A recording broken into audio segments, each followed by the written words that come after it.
Imagine you're sitting at your desk, staring at a blank document that needs to become an important report. You know exactly what you need to do. You have all the information, all the resources, and plenty of time. But instead of starting, you check your email, then social media. Then you decide you need coffee. Then you organize your desk. Then you check the news.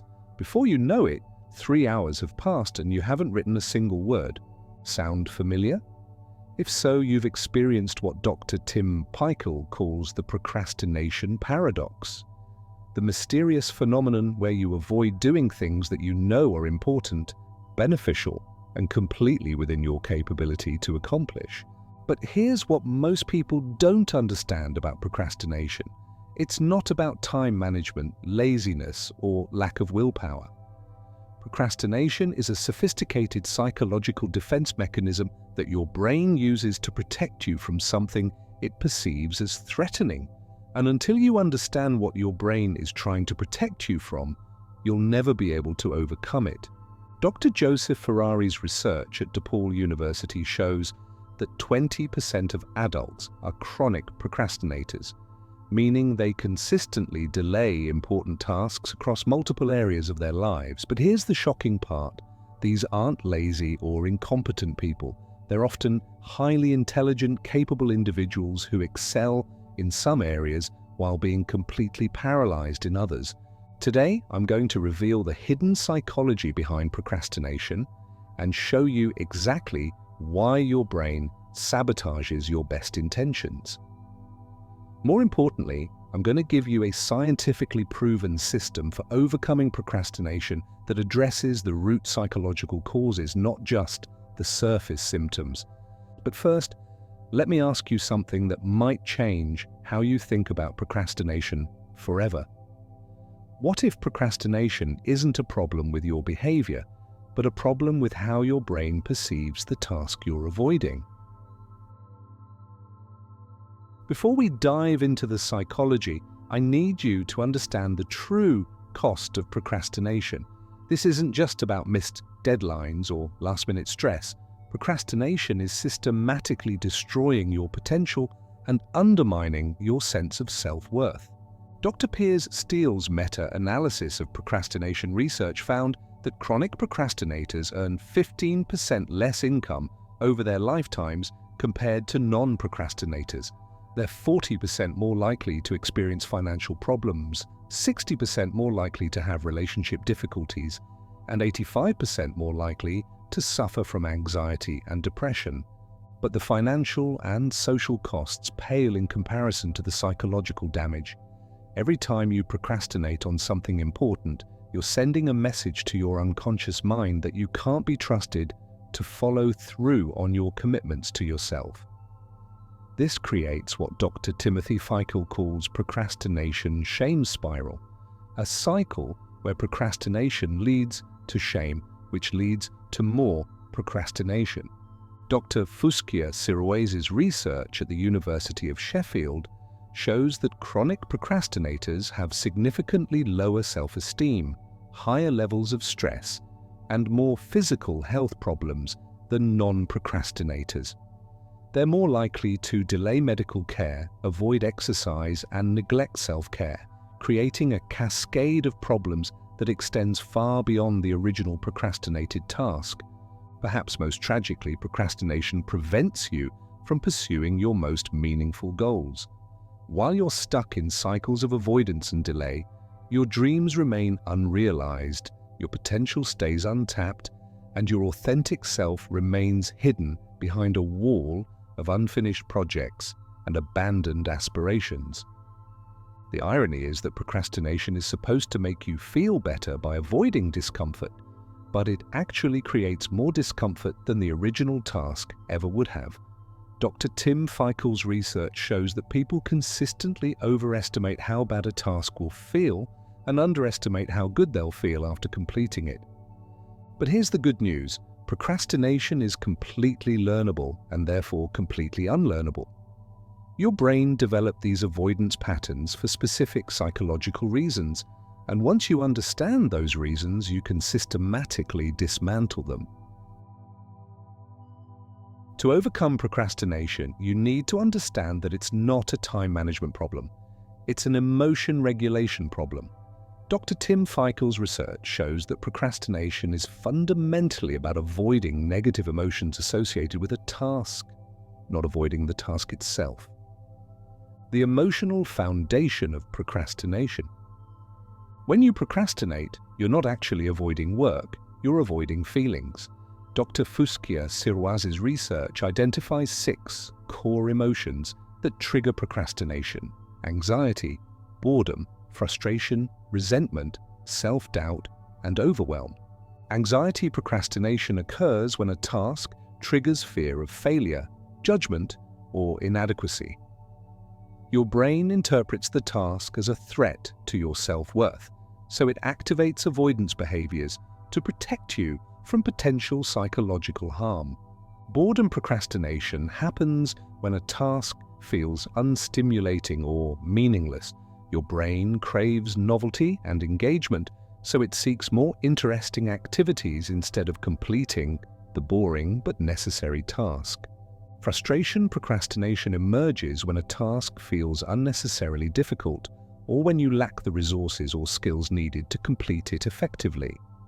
Your brain interprets the struggle as inefficient and seeks easier alternatives. Resentment procrastination occurs when you feel forced to do something that conflicts with your values or desires. Your brain rebels against the perceived coercion by passively resisting through delay.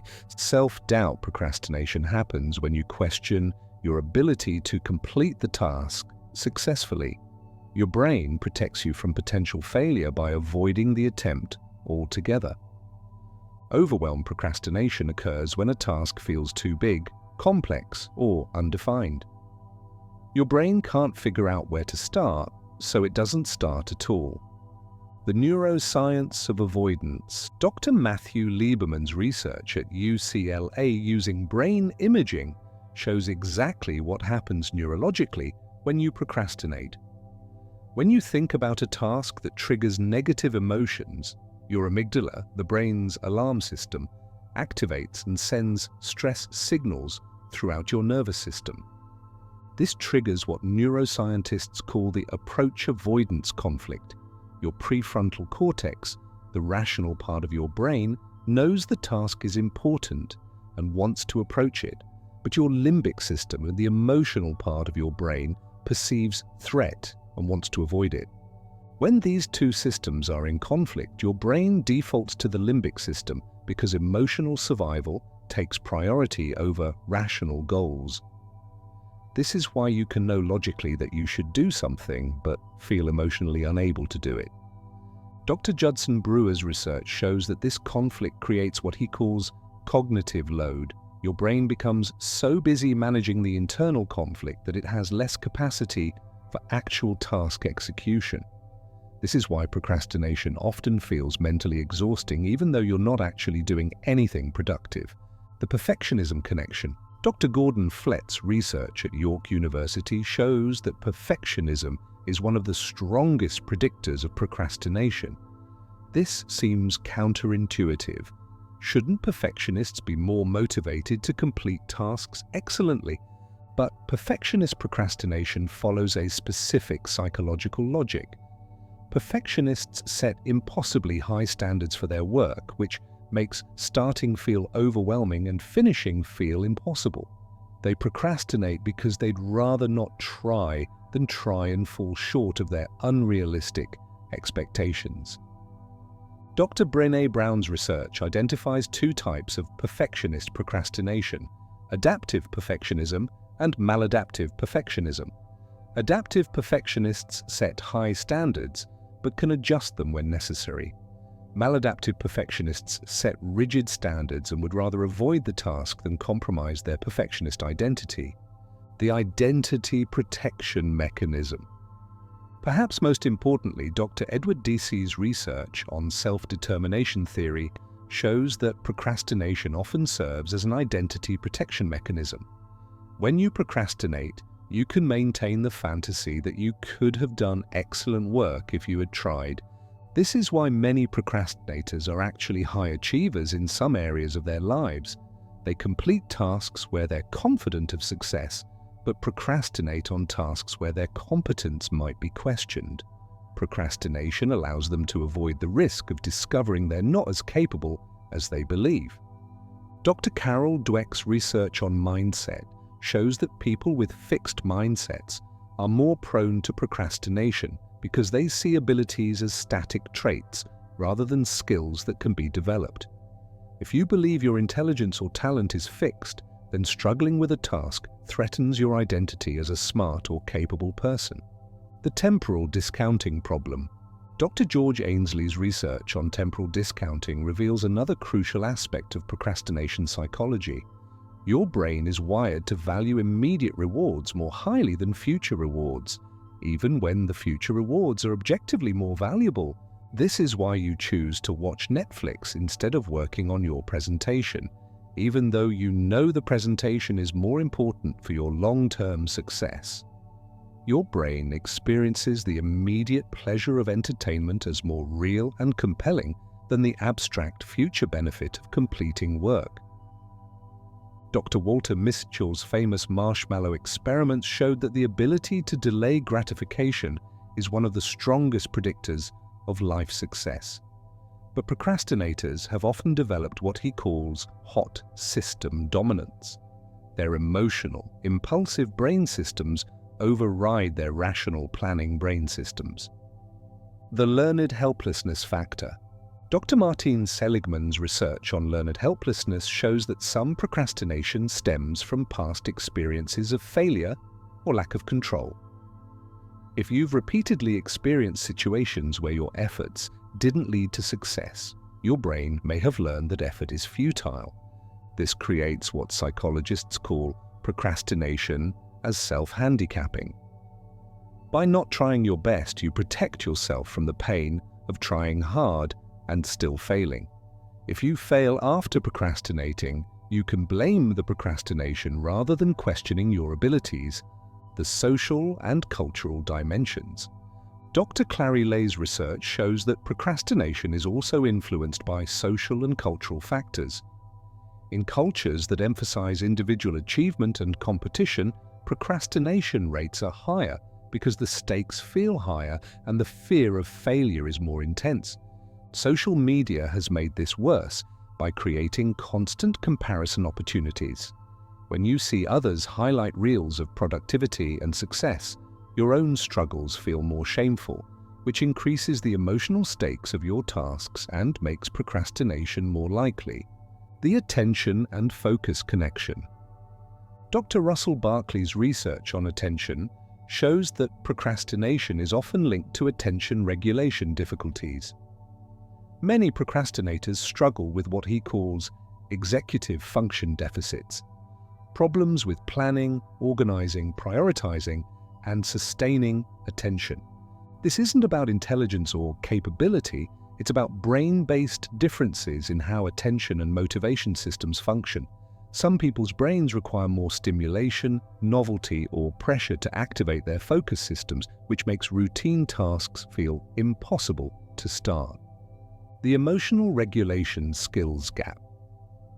Finally, Dr. Marsha Linen's research on emotional regulation shows that many procrastinators simply lack the skills to tolerate distressing emotions while continuing to work toward their goals. When a task triggers anxiety, boredom, or frustration, they don't know how to experience those emotions without being controlled by them. So they avoid the task to avoid the emotions, not realizing that avoidance actually intensifies the emotions over time.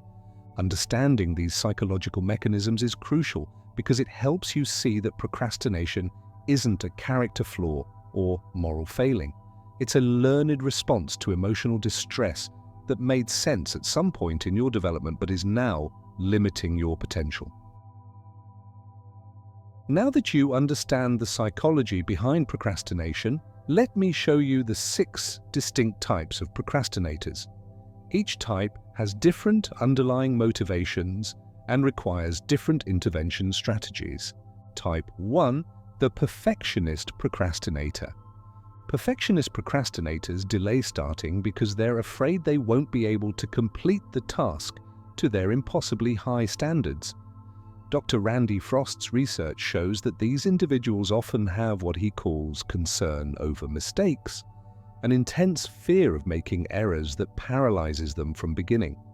They spend excessive time planning, researching, and preparing because they're trying to eliminate all possibility of imperfection. But this preparation becomes a form of procrastination itself. They're always getting ready to start, but never actually starting.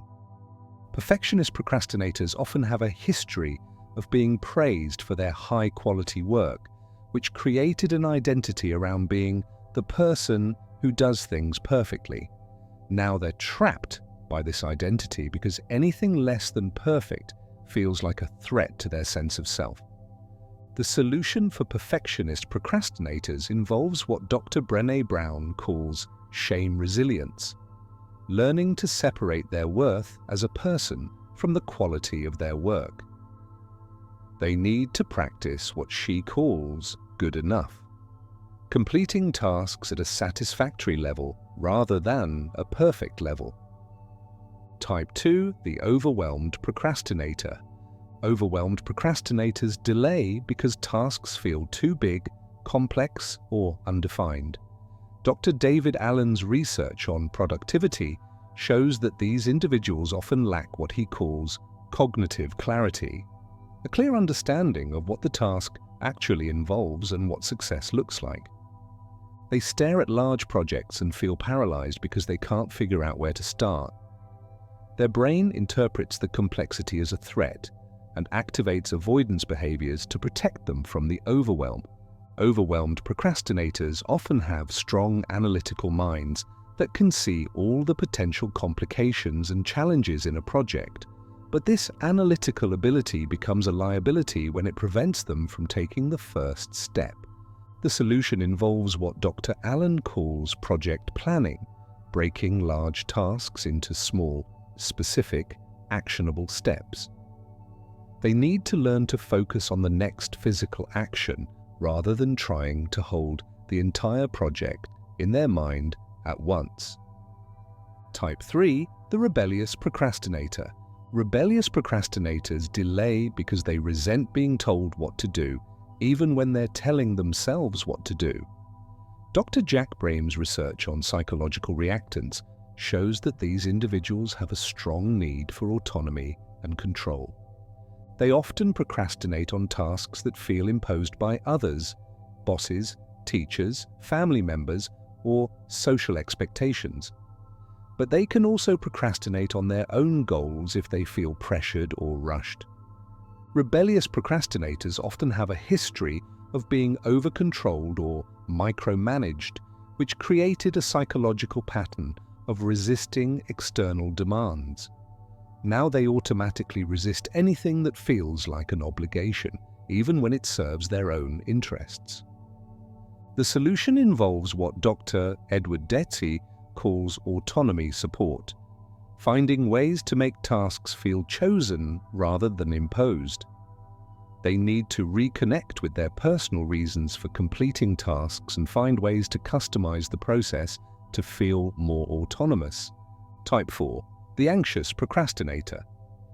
Anxious procrastinators delay because tasks trigger fear of failure, judgment, or inadequacy. Dr. Susan Jeffers' research shows that these individuals often have what she calls fear of not being enough, a deep-seated belief that they lack the ability to handle challenges successfully. They avoid starting because starting makes the possibility of failure real. As long as they don't try, they can maintain the fantasy that they could succeed if they wanted to. But once they start, they risk discovering their limitations. Anxious procrastinators often have perfectionist tendencies, but their perfectionism is driven by fear rather than high standards. They're not trying to do excellent work, they're trying to avoid the shame of doing inadequate work. The solution involves what Dr. Susan David calls emotional agility, learning to experience anxiety without being controlled by it. They need to practice starting tasks while feeling anxious rather than waiting for the anxiety to disappear. Type 5. The pleasure-seeking procrastinator. Pleasure-seeking procrastinators delay because they prioritize immediate gratification over long-term benefits. Dr. Roy Baumeister's research on self-control shows that these individuals often have what he calls present bias. They experience immediate rewards as more compelling than future rewards. They're not necessarily lazy or unmotivated. They can work very hard on tasks that provide immediate satisfaction or stimulation, but they struggle with tasks that require sustained effort for delayed rewards. Pleasure-seeking procrastinators often have high novelty-seeking personalities. They're drawn to new, exciting, stimulating experiences and find routine or repetitive tasks unbearably boring. The solution involves what Dr. Katie Milkman calls temptation bundling, pairing necessary but boring tasks with immediately rewarding activities. They need to find ways to make important tasks more stimulating and engaging. Type 6. The fatalistic procrastinator. Fatalistic procrastinators delay because they don't believe their efforts will make a difference. Dr. Martin Seligman's research on learned helplessness shows that these individuals often have what he calls external locus of control. They believe outcomes are determined by luck, other people, or circumstances beyond their control. They've often experienced repeated failures or situations where their efforts didn't lead to success. This created a psychological pattern of giving up before trying because they expect to fail anyway. Fatalistic procrastinators often struggle with depression or low self-esteem. They procrastinate not because they're afraid of failure, but because they're convinced failure is inevitable.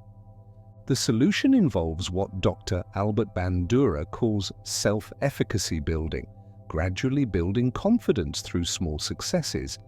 They need to start with tasks where success is virtually guaranteed and slowly work up to more challenging goals. Understanding your procrastination type is crucial because generic advice often doesn't work. A perfectionist procrastinator needs different strategies than a pleasure-seeking procrastinator. Once you identify your type, you can use targeted interventions that address your specific psychological patterns. Now that you understand your procrastination psychology and type, let me give you a comprehensive system for overcoming procrastination that addresses the root causes, not just the symptoms. Phase 1. Emotional preparation. The FEEL method. Before you can change your procrastination behavior, you need to change your relationship with the emotions that trigger procrastination. I call this the FEEL method. Face, explore, express, and leverage. Face the emotion. When you notice procrastination urges, pause and identify what you're actually feeling. Are you anxious about the quality of your work? Bored by the repetitive nature of the task? Resentful about having to do it at all? Get specific about the emotional trigger. Explore the emotion. Ask yourself where this emotion is coming from. What is your brain trying to protect you from? What would be the worst-case scenario if you started this task? Often, you'll discover that your fears are either unrealistic or manageable. Express the emotion. Don't try to suppress or ignore the emotion. Acknowledge it out loud. I notice I'm feeling anxious about this presentation because I'm worried people will think I don't know what I'm talking about. This activates your prefrontal cortex and reduces the emotion's power over you. Leverage the emotion. Use the emotion as information rather than seeing it as an obstacle. Anxiety might be telling you to prepare more thoroughly. Boredom might be telling you to find a more engaging way to approach the task. Resentment might be telling you to reconnect with your personal reasons for doing the work. Phase 2. Cognitive restructuring. The think method. Procrastination is often maintained by distorted thinking patterns. The think method helps you identify and correct these cognitive distortions. T. Test your assumptions. Challenge the thoughts that fuel procrastination. If you're thinking this has to be perfect, ask yourself, Says who? If you're thinking, I don't have enough time, ask yourself, how much time do I actually need for the first step? H. Hunt for evidence. Look for evidence that contradicts your procrastination supporting beliefs. If you think you're bad at this type of task, remember times when you've succeeded at similar challenges. If you think you work better under pressure, recall times when last-minute work created unnecessary stress. I. Identify cognitive distortions. Learn to recognize common thinking errors that fuel procrastination. All or nothing thinking, if I can't do it perfectly, there's no point in starting. Catastrophizing, if this doesn't go well, it will be a disaster. And mind reading, everyone will think I'm incompetent. N. Normalize the struggle. Remember that difficulty and discomfort are normal parts of meaningful work. You don't need to feel motivated to start, you just need to start despite not feeling motivated. Motivation often comes after action, not before it. K. Keep perspective.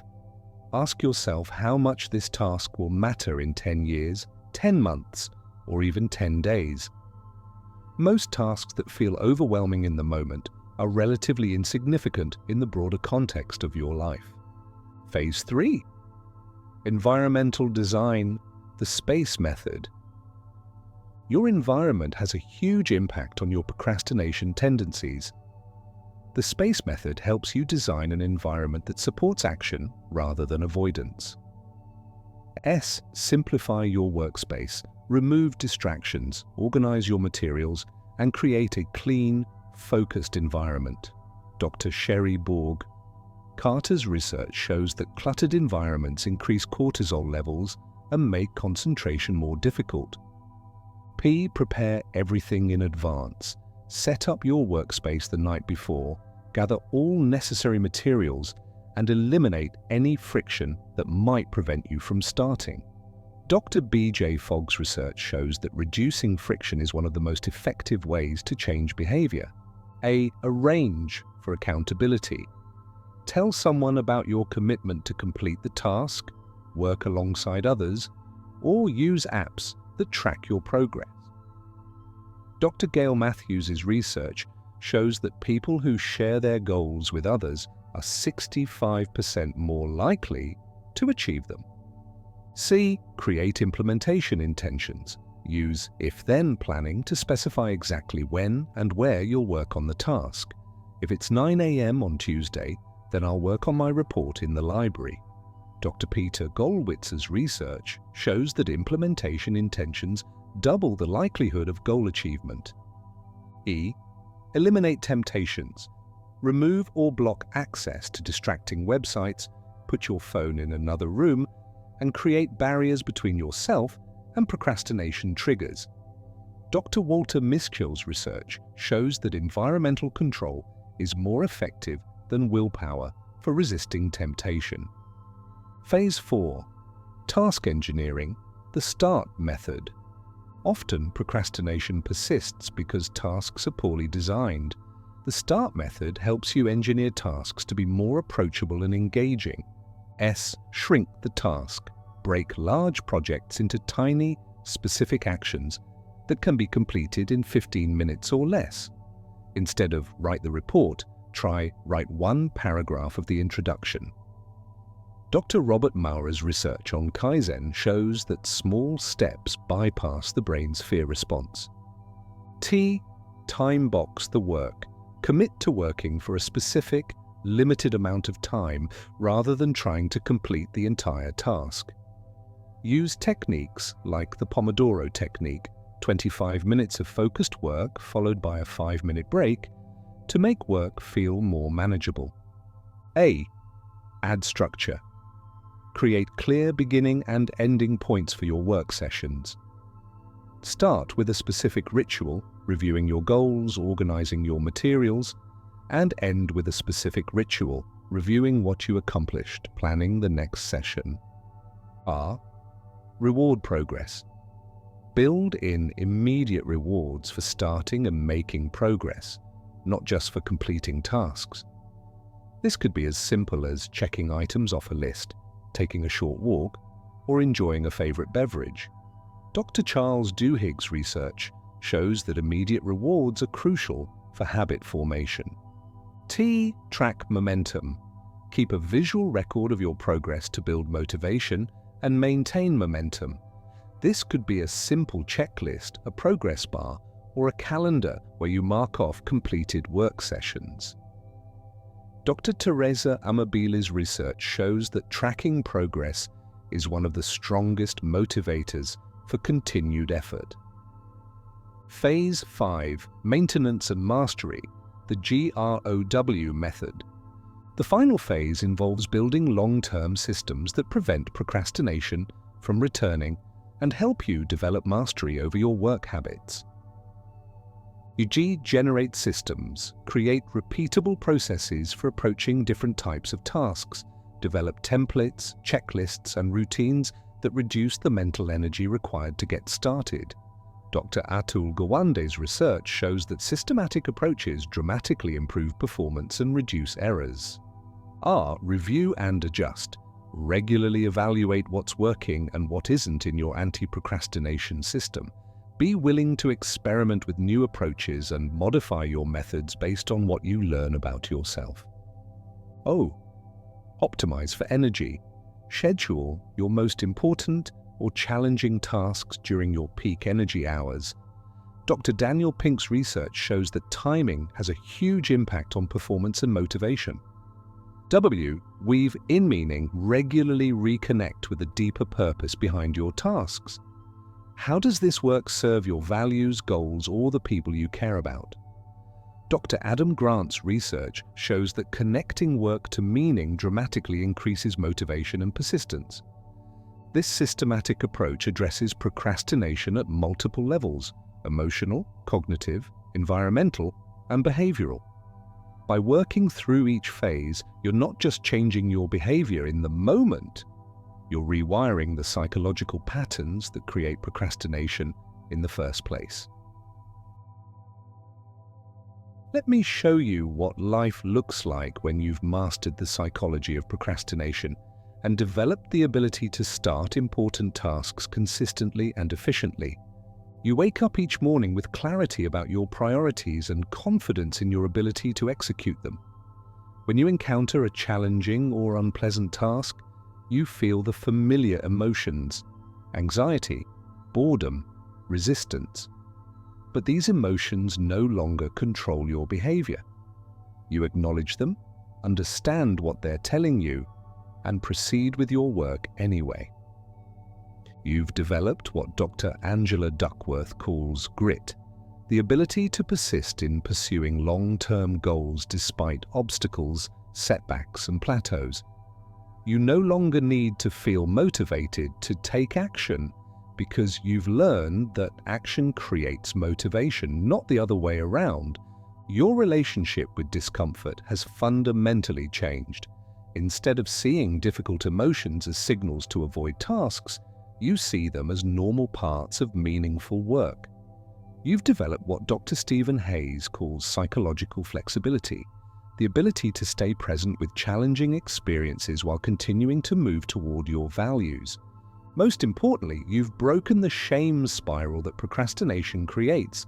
You no longer see yourself as lazy, undisciplined, or fundamentally flawed. You understand that procrastination was a learned response to emotional distress, and you've learned more effective ways to handle that distress. Your productivity isn't just higher, it's more sustainable. You're no longer relying on last-minute panic and adrenaline to get things done. You work steadily and consistently, which allows you to produce higher quality results with less stress. But perhaps the most significant change is in your relationship with yourself. You've proven that you can be trusted to follow through on your commitments. This builds what Dr. Albert Bandura calls self-efficacy, the belief that you can handle whatever challenges life presents. The techniques I've shared today aren't just about overcoming procrastination, they're about developing mastery over your own psychology. When you understand why your brain creates avoidance patterns and how to work with those patterns instead of against them, you become capable of pursuing any goal that matters to you. Your future self, the one who starts important tasks immediately, works consistently toward meaningful goals, and feels proud of their follow-through, is waiting for you to make this shift. The question is, are you ready to stop avoiding and start becoming?